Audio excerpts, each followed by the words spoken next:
Doctor है, ये surgeon. अच्छा सर, तो क्या सिर्फ वो सर्जन है और कुछ नहीं? ये उसका काम है, उसका पेशा है, उसकी रिस्पॉन्सिबिलिटी है कि वो ऑपरेशन करता है, तो ये सर्जन है। लेकिन भाई ये कहीं का रहने वाला भी है, ये कौन सी मेडिकल कॉलेज में पढ़ा था, इसका क्या कल्चरल बैकग्राउंड क्या है, कहाँ से आया है, कौन सी स्टेट का है, तो पहले तो आप जब एंटर हुआ तो आपने एक शक्ल सूरत देखी उसकी, किस तरह के कपड़े पहने, कैसी बात, कैसे शक्ल है, तो एक इम्प्रेशन आपका बना कि वो शरीफ आदमी लगता है या नहीं लगता, जो भी। फिर आपका इंट्रोडक्शन हुआ तो आपको लगा कि नहीं भाई सर्जन है तो वो ठीक ठाक ही आदमी होगा। अब आपने उससे बात शुरू की तो मालूम हुआ वो दिल्ली के उस हॉस्पिटल में था जहाँ आपके कजन भी पढ़ चुके, तो वो कहले हाँ मगर वो मुझसे जूनियर थे, अब आपके रिश्ते निकले उससे। बात करते में आपको उसका कल्चरल बैकग्राउंड मालूम हुआ कि किस क्लास का आदमी है, इसका सोफिस्टिकेशन का लेवल क्या है, इसमें डिसेंसी कितनी है, वो आपको समझ में आया। ऐसे ही वर्ड्स है, अंग्रेजी में कहते हैं man is known by the company he keeps, ये वर्ड्स के बारे में भी है। A word is also known by the company the word has kept. In words के साथ इस्तेमाल हुआ है। तो आप अगर जब खूब पढ़ते हैं अच्छे बड़े राइटर्स को, प्रोज में भी, पोएट्री में भी, तो आपका वर्ड से रिश्ता बनता है, आप उसे पहचानने लगते हैं। जैसे 1 घंटे बाद एक डॉक्टर को पहचानने लगते हैं आप, जिसके साथ बैठ के आपने बात की, आपका उस वर्ड से रिश्ता बन जाता है। अच्छा राइटर वो है, आप कहिए एक वर्ड कोई नाउन बोल दो, सेब, अनार, क्रिकेट बैट, तो आपके दिमाग में इमीडिएटली बिजली के करंट की तरह रेफरेंसेस बनेंगे कि ये कहाँ क्रिकेट बैट, क्या मतलब टेस्ट मैच है, विराट कोहली, ये वो, गावस्कर, फला, कपिल देव, ये वो तो वही रहता है, ये सारे एकदम आपके माइंड में बिजली की तरह रेफरेंसेस आए। आप अच्छे राइटर तब बन सकते हैं जब आपको ये मालूम हो कि मैंने ये वर्ड यूज किया तो एक एवरेज रीडर या लिसनर के सबकॉन्शियस में क्या रेफरेंस बनेगा, कैसा माहौल बनेगा। जब ये समझ होगी तब आप सही वर्ड यूज करेंगे। तो कोई भी काम खराब तरह से करना बहुत आसान, लेकिन कोई भी काम अच्छी तरह से करना बहुत मुश्किल है। और मैं यकीन रखता हूं कि आप अच्छा करना चाहती होंगी तो इस मुश्किल को उठाइए।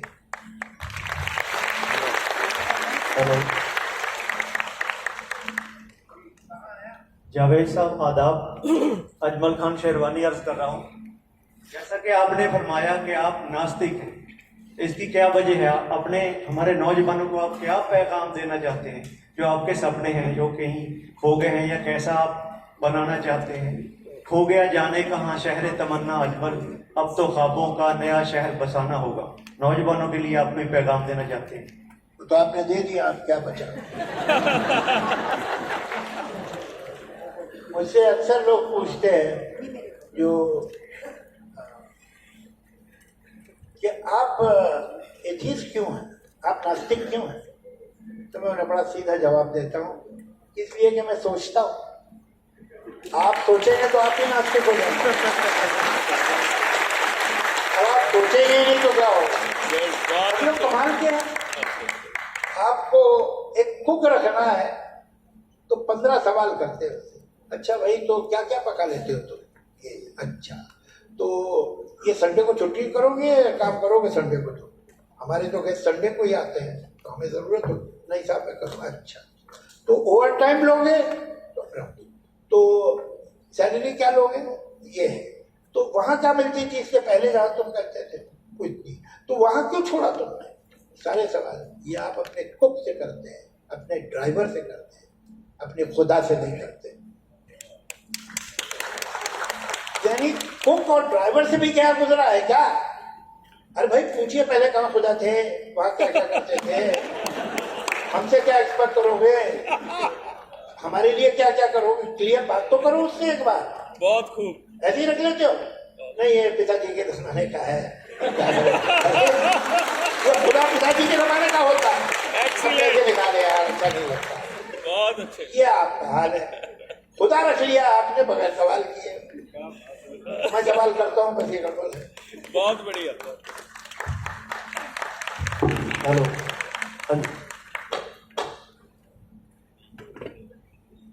Doctor Mohammad Ayub Khan, Persian department से टीचर हूँ। अजमल साहब से मिलता जुलता सवाल है कि एक तरफ तो आप ऐलानिया कहते हैं कि मैं नास्तिक हूँ, दूसरी तरफ आपकी एहतिया मोहतरमा शबाना आजमी कहती है कि मैं पहले मुसलमान हूँ बाद में कुछ और हूँ। नहीं, तो बिल्कुल गलत। क्या बिल्कुल गलत। ये आपने जहाँ भी पढ़ा है तो गलत लिखता है। जिंदगी में उन्होंने ऐसी बात नहीं। मैंने ये मीडिया में ये अरे बात सुनी मीडिया है। में तो अगर सब बातों पे यकीन कर लेंगे ना मीडिया, तो बहुत मुश्किल हो जाएगा। हाँ, मैं बात- ऐसा कभी वो कहे ही नहीं। मैं इसीलिए ये सवाल मेरे जहन में है कि नहीं, बिल्कुल। ठीक। बहुत बहुत परफेक्ट।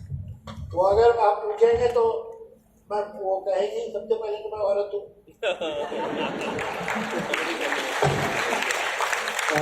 नमस्कार जावेद साहब, मैं आपको बहुत सुनता हूँ। मैंने 18-19 के बाद, शायद 2018 के बाद कोई आपकी ऐसी इंटरव्यू होगी जो नहीं सुनी। मेरा सवाल है वो थोड़ा सोशल टॉपिक पे है कि जैसे आपने भी बहुत सुना होगा कि जो ये एबनॉर्मल पेस ऑफ माइग्रेशन है पंजाबी बच्चों का, बाहर की तरफ जा रहे हैं, उनके रीजंस हैं जो यहाँ पे वो ऑब्वियस रीजंस बोलते हैं कि यहाँ पे लैक ऑफ अपॉर्चुनिटीज हैं, अनएम्प्लॉयमेंट है कुछ, वो तो कंपैरेटिव टू अदर स्टेट्स वो तो वहाँ पे भी है, ठीक है। लेकिन सबसे ज्यादा जो फिक्र है हमारे एक्टिविस्ट को, चाहे वो सोशल एक्टिविस्ट हो, पॉलिटिकल एक्टिविस्ट हैं, वो इसके कॉन्सिक्वेंसेस को लेके है कि ऐसे तो पंजाब खाली हो जाएगा, यहाँ पे यूपी बिहार से आके लोग आ जाएंगे, बस जाएंगे, कब्जा कर लेंगे, या फिर इसका हमारी लैंग्वेज और कल्चर पे इसका क्या असर होगा। आप इस सारे सिनेरियो को कैसे समझते हैं? अब आपने यूपी बिहार करके मुझे तो बाहर कर दिया, तो मैं दूसरी साइड पे चला गया हूँ। आपने ऐसा लाइन खींची है। खैर ये तो मजाक की बात है। सीरियस बात ये है कि देखिए, सच बात ये है कि हर बात में नाक नहीं अड़ाना चाहिए। जिनको मैं पूरी तरह खुद न समझूँ मैं क्या बताऊँगा। यहाँ पर जिस यूनिवर्सिटी में मैं तो कल रात आया, आज दिन में मिला हूँ जिन लोगों से, वाइस चांसलर साहब से मुलाकात हुई। He is really a great intellectual. तो ये जो आपके पास प्रोफेसर तो इतने नॉलेजेबल लोग मौजूद हैं, मैं तो इनसे समझना चाहूँगा। सवाल अपना जायज़ है, लेकिन मैं समझता हूँ यहाँ जो पढ़े लिखे लोग हैं, जो काबिल लोग हैं, जो देख रहे हैं ज़मीन पे क्या हो रहा है, they are more capable of answering this question which is valid. ये भी ज़रूर है कि बहुत जगहों पे लोग थके थके से होते हैं। माइग्रेशन बिहार में भी बहुत है, मगर ये बिहार जो मुंबई का स्टाफ है, सारा ज़्यादातर बिहार के लोग। माइग्रेशन नेपाल में भी बहुत है। नेपाली कितने अलग अलग शहरों में काम कर रहे हैं। तो बिहार के तो लोग यहाँ भी बहुत माइग्रेट किए हैं। जब आप कह रहे हैं ना कि यूपी और बिहार वाले कब्जा कर लेंगे, तो कर तो तभी पाएंगे ना जब माइग्रेट करें। तो आपको ये फिक्र नहीं है कि बिहार से क्यों माइग्रेट कर रहे हैं, ये भी तो सेम प्रॉब्लम है ना। तो ये क्या मालूम हुआ कि माइग्रेशन सिर्फ पंजाब से नहीं होगा। अब पंजाबी में दम थोड़ा ज्यादा होता है तो दूर तक चला जाता है, वो भी हकीकत है। और फिर ये कि इतने हैं वहाँ के बुला लेते हैं, तो उसके लिए अब वो बेचारे एक यूपी के आदमी के लिए, बिहार के आदमी के लिए सोचता कि मैं अमेरिका चला जाऊँ या कनाडा चला जाऊँ या इंग्लैंड चला जाऊँ, वो बहुत तकलीफ का, बहुत मुश्किल था। इसके लिए इतना मुश्किल नहीं है। इसका तो चाचा के तीनों बेटे वही हैं, तो वो उन्हें खत लिखता है कि भाई मुझे अपने जो भी तुम्हारी दुकान है उस पर नौकरी दे दो, अभी लेटर तो भेज दो ना मुझे। तो ये एक सिलसिला बन जाता है। लेकिन उसके बाद भी मैं आपको बताऊं, मैं पंजाब कई बार आया हूँ पिछले दिनों, और मैं घूमता हूँ। जब सड़क पे जा रहा होता हूँ, मैं लुधियाना भी गया था, मैं जलंधर भी गया, मैं अपना अमृतसर भी गया, यहाँ भी आया हूँ। आप बहुत किस्मत वाले लोग हैं, यहाँ फिर भी बहुत खुशहाली है। मैं आपको एक छोटा सा किस्सा सुनाऊं। आज मैंने, अजीब बात है, आज कुछ मछली मुझसे चिपक गई है। सुबह जो है जो बातचीत थी उसमें भी मैंने एक मछली की मिसाल दी थी, अभी फिर देता हूँ दूसरी। एक छोटी सी मछली थी, पानी में इधर उधर घूमती रहती थी, और वो दूसरी बड़ी मछलियों से पूछती थी कि पानी क्या होता है। तो वो कहती थी चारों तरफ जो है ये पानी ही तो है। तो नहीं मुझे अलग से दिखाओ, ऐसे कैसे चारों तरफ है पानी है, ये क्या।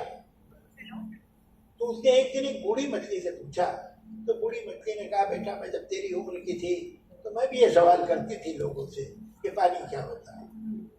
लेकिन एक दिन क्या हुआ कि एक मछेरे के जाल में मैं फंस गई, और उसने जाल खींचा और मैं थोड़ी देर के लिए पानी से बाहर आ गया, और फिर मेरी किस्मत अच्छी थी कि वो ऐसा झटका लगा कि फिर मैं वापस पानी में गिर गया। लेकिन एक पल के लिए मैं पानी से बाहर, उस पल में मुझे मालूम हुआ कि पानी क्या होता है। मेरे भाई, आप पानी में हैं और आप पूछ रहे हैं कि पानी क्या होता है। मैं नहीं चाहता कि मछेरा कभी आपको बाहर खींचे और तब आपको पता चले कि पानी क्या होता है। हेलो जावेद साहब, मेरा नाम निवेदिता सिंह है और गायकी की साधना करती हूँ मैं। आपसे पूछना चाहती हूँ, अभी आपने जिक्र किया कि पॉपुलर और आइडियल दोनों का कॉम्बिनेशन कैसे हो सकता है, और जब यहाँ पढ़ाती हूँ बच्चों को तो ये सवाल उनके मन में बार बार उठते हैं कि हम क्या बने, हम पॉपुलर हों कि हम अच्छे गवैये बने। मुझे लगता है कि जाकिर हुसैन भी पॉपुलर थे, इस सदी की सबसे बड़ी गायिका लता मंगेशकर भी बहुत पॉपुलर थी, लेकिन जब से पॉपुलर पॉप हो गया और उसको ग्रहण लग गया तब से दिक्कतें आई। तो मेरा सवाल है कि popularity versus idealism, commercialism versus idealism, इनके बीच की जो घुंडी या जो राज है, इस पे आप क्या कहेंगे? शुक्रिया। देखिए, कुछ मीडियम ऐसे होते हैं कि जिसमें आप जाएं तो जरा थोड़ा शोहरत, डंका ज़्यादा पिट जाता है, शोहरत ज़्यादा हो जाती है, इसमें कोई शक नहीं। इसलिए कि उस मीडियम से ज़्यादातर लोग दिलचस्पी ले रहे हैं।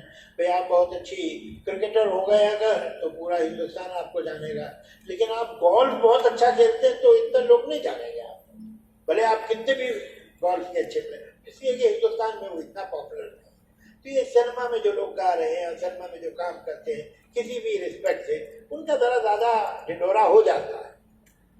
लेकिन कोई बात नहीं, सवाल ये है कि आप जो अपना काम कर रहे हैं वो काम बहुत अच्छा कर रहे हैं तो आपके चाहने वाले, आपकी इज्जत करने वाले, आपको अप्रिशिएट करने वाले होंगे, इसमें कोई शक नहीं। जैसे जाकिर हैं, दुनिया में कहीं जाते हैं, दुनिया में कहीं तो उनकी इज्जत, जैसे हरिप्रसाद चौरसिया दुनिया में कहीं जाते हैं, मतलब किसी भी मुल्क में लोगों को मालूम है कौन है और इज्जत देते हैं।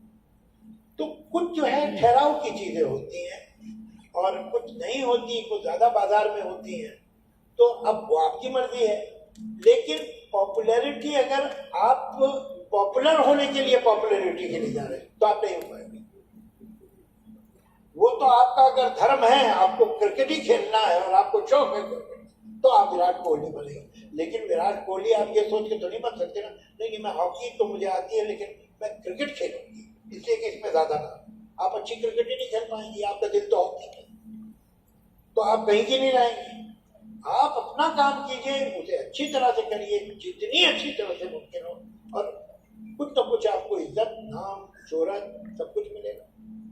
मुझे एक छोटी सी लड़की थी, मैंने उससे पूछा, एक पार्टी में मिल गई, मेरे दोस्त की बेटी थी, कुछ 12-13 साल की थी, 14 साल की होगी। मैंने पूछा तुम क्या करना चाहती हो जिंदगी, क्या चाहिए? तो कहली मैं मशहूर होना चाहती हूँ, I want to become famous.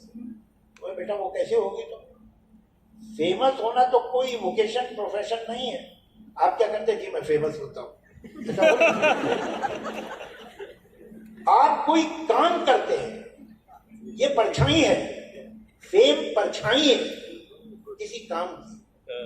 आप काम करिए, उसकी परछाई बनेगी।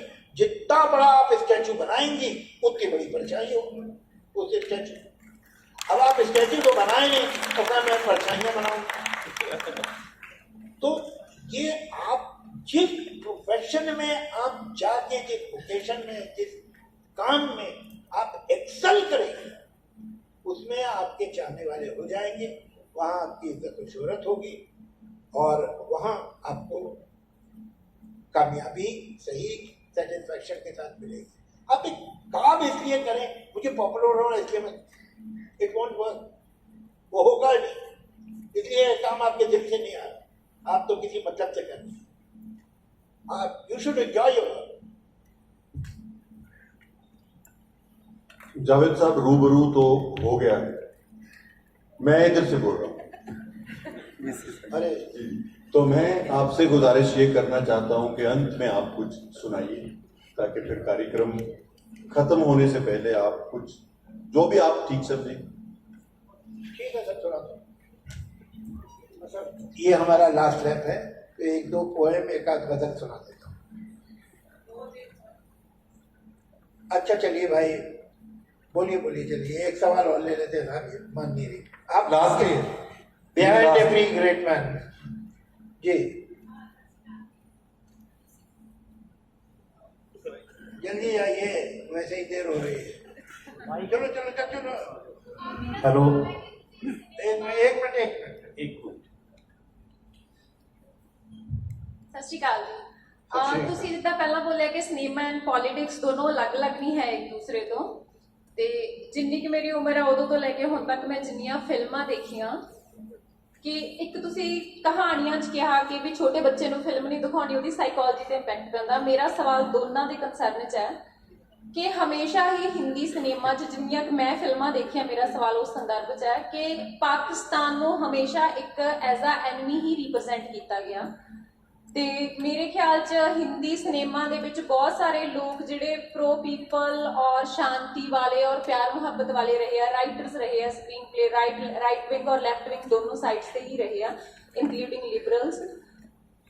ਉਸ ਸੰਦਰਭ ਦੇ ਵਿੱਚ ਕਿੰਨੀ ਕੁ ਬੰਦ ਦਰਵਾਜ਼ਿਆਂ ਦੇ ਅੰਦਰ ਇਸ ਗੱਲ ਤੇ ਗੱਲ ਹੁੰਦੀ ਹੈ ਕਿ ਸਾਡਾ ਸਿਨੇਮਾ ਸਾਡੀ ਜਨਰੇਸ਼ਨ ਨੂੰ ਕੀ ਪਰੋਸ ਰਿਹਾ, ਕਿ ਹਮੇਸ਼ਾ ਇੱਕ ਧਿਰ ਜਿਹੜਾ ਇੱਕ ਮੁਲਕ ਜਿਹਦੇ ਨਾਲ ਅਸੀਂ ਕਦੇ ਵਿਚਰੇ ਨਹੀਂ, ਸਾਡੀਆਂ ਜਨਰੇਸ਼ਨ ਦੇ ਅੰਦਰ ਸਿਰਫ ਨਫ਼ਰਤ ਦਾ ਬੀਜ ਬੋਇਆ ਜਾ ਰਿਹਾ, ਤੇ ਆਮ ਸਿਨੇਮਾ ਤੇ ਕਿੰਨੀ ਕੁ ਮਤਲਬ ਆਮ ਲੋਕ, ਫਿਲਮ ਇੰਡਸਟਰੀ ਦੇ ਲੋਕ ਇਸ ਤੇ ਕਿੰਨੀ ਕੁ ਗੱਲ ਕਰਦੇ ਆ। ਦੂਸਰਾ ਸਵਾਲ ਹੈ ਮੇਰਾ ਕਿ ਤੁਸੀਂ ਜਿਵੇਂ ਅਡਲਟਸ ਦੀ ਗੱਲ ਕੀਤੀ ਸੀ ਕਿ ਯੂਨੀਵਰਸਿਟੀਆਂ ਦੇ ਅੰਦਰ ਜਿਹੜੇ ਅਡਲਟਸ ਨੇ ਉਹਨਾਂ ਨੂੰ ਰੂਲਸ ਐਂਡ ਰੈਗੂਲੇਸ਼ਨ ਦੇ ਅੰਦਰ ਜਿਹੜੇ ਕਿ ਰਿਸਰਚ ਸਕਾਲਰਸ ਵੀ ਨੇ, ਇਸ ਲਈ ਅਲੱਗ-ਅਲੱਗ ਬਿਠਾਉਣਾ ਕਿ ਇੱਕ ਸਾਈਡ ਗਰਲਸ ਔਰ ਇੱਕ ਸਾਈਡ ਬॉयਜ਼ ਬੈਠਣਗੇ ਕਿਉਂਕਿ ਇਹ ਰੂਲਸ ਹੈ, ਇਹ ਕਿੰਨਾ ਕੁ ਸਹੀ ਹੈ specially in universities? Thank you. Hello, ਇਹ ਆਖਰੀ ਸਵਾਲ ਸੀਗਾ, ਜਾਵੇਦ ਸਾਹਿਬ ਜਵਾਬ ਦੇਣਗੇ, ਇਸ ਤੋਂ ਬਾਅਦ ਅਸੀਂ ਪ੍ਰੋਗਰਾਮ ਸਮਾਪਤ ये ਕਰਾਂਗੇ। आखिरी सवाल है नहीं, दो ही हैं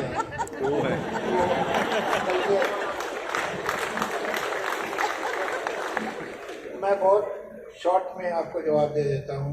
ये बहुत अफसोस की बात है जो आपने सिचुएशन के बारे में बताया। 1945 अप्रैल तक सेकेंड वर्ल्ड वॉर चल रही थी और जर्मनी फ्रांस पे और फ्रांस जर्मनी पे और जर्मनी इंग्लैंड पे और इंग्लैंड जर्मनी पे बम गिरा रहे थे, एक शहर के शहर तबाह कर रहे थे। आज चलिए इंग्लैंड अभी बाहर हो गया यूरोपियन मार्केट से, यूनियन से, बाकी ये सारे मुल्क जो हैं इनकी करेंसी एक है। मैं फ्रांस से बेल्जियम भी गया हूँ, जर्मनी भी गया हूँ बाई कार, तो ऐसे इतना ही आसान है जितना चंडीगढ़ से यहाँ आना। कुछ नहीं, वो बीच में जरा सा वो चौकी पड़ती है, उसमें से गाड़ी निकल जाती है, कुछ भी नहीं होता। वो मुल्क जो एक दूसरे पे बम गिरा रहे, आज उनकी कॉमन मार्केट है, आज उनकी कॉमन करेंसी है। और हमारे यहाँ जो 1947 में अलग हुए थे उसके 2 ही साल बाद आज तक वही सब प्रोटोकॉल चल रही है, बल्कि पहले से भी बदतर हो गई। पार्टीशन के समय भी इतना टेंशन नहीं। अब ये वक्त नहीं है कि ऐसा क्यों हुआ है और इसमें क्या क्या फैक्टर्स हैं, लेकिन सच बात यह है कि अच्छी बात नहीं। किस्सा ये है कि अगर आप तो पढ़ी लिखी लड़की हैं, आप कभी वर्ल्ड मैप उठा के देखिएगा, वर्ल्ड में मुल्क तरक्की नहीं करते हैं, वर्ल्ड में रीजन्स तरक्की करते हैं। नॉर्थ अमेरिका एक हाल में, साउथ अमेरिका एक हाल में, साउथ एशिया एक हाल में, और ये जो पूरा गल्फ एरिया है और ये जो क्या बोलते हैं वेस्ट एशिया, ये एक हाल में। सेंट्रल एशिया एक हाल में मोर और लेस, जो कल तक रशिया के सोवियत यूनियन के हिस्से थे बाहर आ, मोर और लेस एक हाल में। और ये सब कॉन्टिनेंट मोर और लेस एक हाल में। चलो कभी बांग्लादेश जरा आगे निकल गया, कभी हम आगे निकल गए, लेकिन मोर और लेस एक हाल में। और अगर यहाँ कॉमन मार्केट डेवलप हो, यहाँ एक पॉजिटिव फीलिंग एक दूसरे के लिए हो और ट्रेड हो, कल्चरल एक्सचेंज हो, मार्केट इतनी बड़ी हमारी कितनी होगी, जितना हर आदमी को इसमें फायदा होगा। लेकिन वो छोटी छोटी बातों पे हम अपनी एनर्जी और वक्त ज़ाया कर रहे हैं। ये कौन जिम्मेदार है, क्यों हो रहा है, ये एक पूरी डिटेल है, उस पर भी बात की जा सकती है, लेकिन जो है वो बहुत अफसोसनाक है।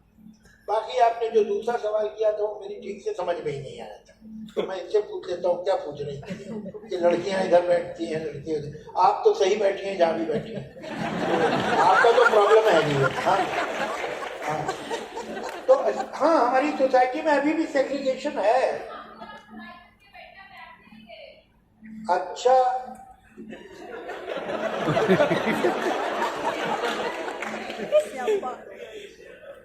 तो ये ठीक है, लेकिन ये बहुत कम होता जा रहा है और कम होगा, ये आप फिक्र ना कीजिए। फिर आप सोचेंगे कि इन्हें बिठाएं कि ना बिठाएं पास में, आप रुक जाइए।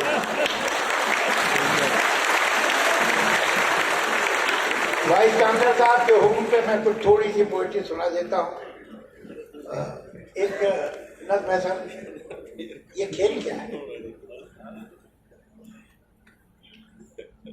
मेरे मुखालिफ ने चाल चल दी है और अब मेरी चाल के इंतजार में है।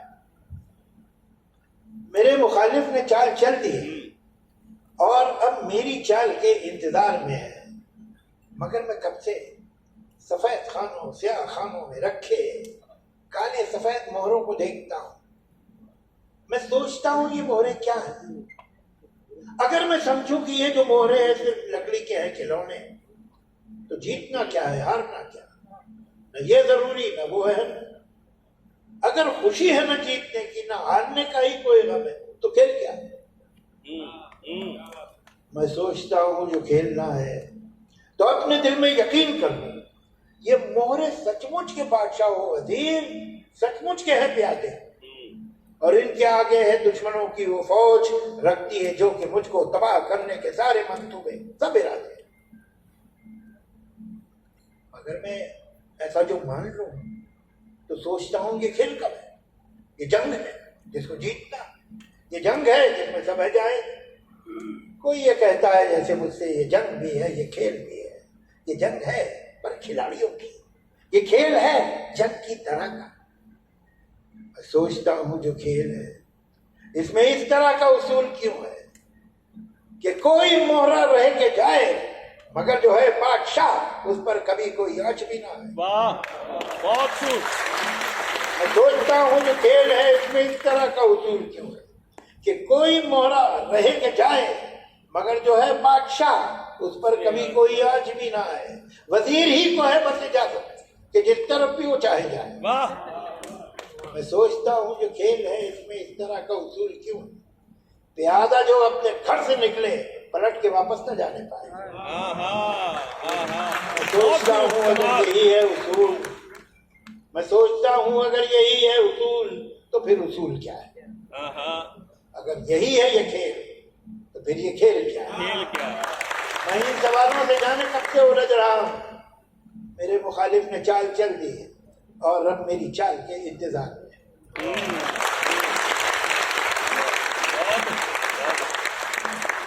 मेरा ख्याल अब और कुछ कहने की जरूरत नहीं। ताड़ियां दी गुंजार नाल ਆਪਾਂ ਜਾਵਦ ਸਾਹਿਬ ਦਾ ਸ਼ੁਕਰੀਆ ਕਰੀਏ। ਸਾਡੀ ਯੂਨੀਵਰਸਿਟੀ ਆਏ, ਸਾਡੀ ਯੂਨੀਵਰਸਿਟੀ ਦੇ ਧੰਨਵਾਦ। ਬਹੁਤ ਬਹੁਤ